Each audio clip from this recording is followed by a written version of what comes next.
रूसी हाइमार्स पर यूक्रेन का ड्रोन से अटैक हुआ है। ट्रेनिंग के दौरान रूसी हाइमार्स पर अटैक किया गया।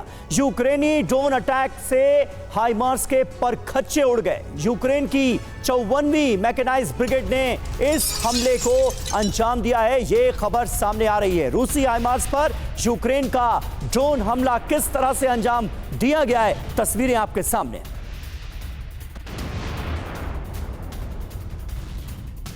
कुर्स्क में रूस यूक्रेन के बीच भीषण जंग जी हां लगातार चली रही है और तस्वीरें भी हम आपको दिखा रहे हैं। रूसी कमांड पोस्ट पर जबरदस्त फायरिंग हुई है और यूक्रेनी टैंक पर रूस का ड्रोन अटैक, उसकी तस्वीरें सामने आई हैं। रूसी ड्रोन अटैक के टैंक को नुकसान हुआ है।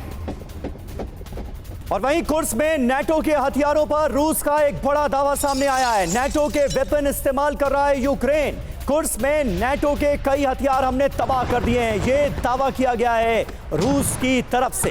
तो कुर्स्क में बड़े पैमाने पर नाटो के वेपन इस्तेमाल हो रहे हैं, हथियार इस्तेमाल हो रहे हैं। इनका इस्तेमाल किया जा रहा है यूक्रेन की फौज की तरफ से।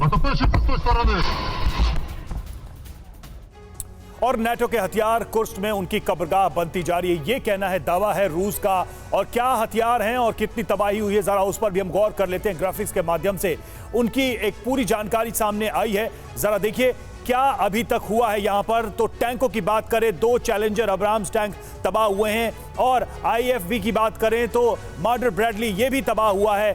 मोबिलिटी व्हीकल्स भी तबाह हुए हैं, हमवी जिसका नाम बताया जा रहा है, और बख्तरबंद गाड़ियां जिसमें कि M113 और APC ऐसी बख्तरबंद गाड़ियां भी तबाह हुई है। जी हाँ, तो ये है रूस का दावा। सवाल ये कि रूस के अंदर नाटो के हथियारों का इस्तेमाल आखिर क्यों किया जा रहा है, ये है पहला सवाल। क्या इससे नाटो और रूस के बीच सीधी जंग की स्थिति तो नहीं बन जाएगी? लेकिन ये कोई पहली बार तो नहीं है। विपिन, मैं आपसे जानना चाहूंगा, इस बात का जिक्र इससे पहले भी हुआ है। नाटो के हथियारों का इस्तेमाल इससे पहले भी यूक्रेन की तरफ से जंग में किया गया और बड़े पैमाने पर किया गया है।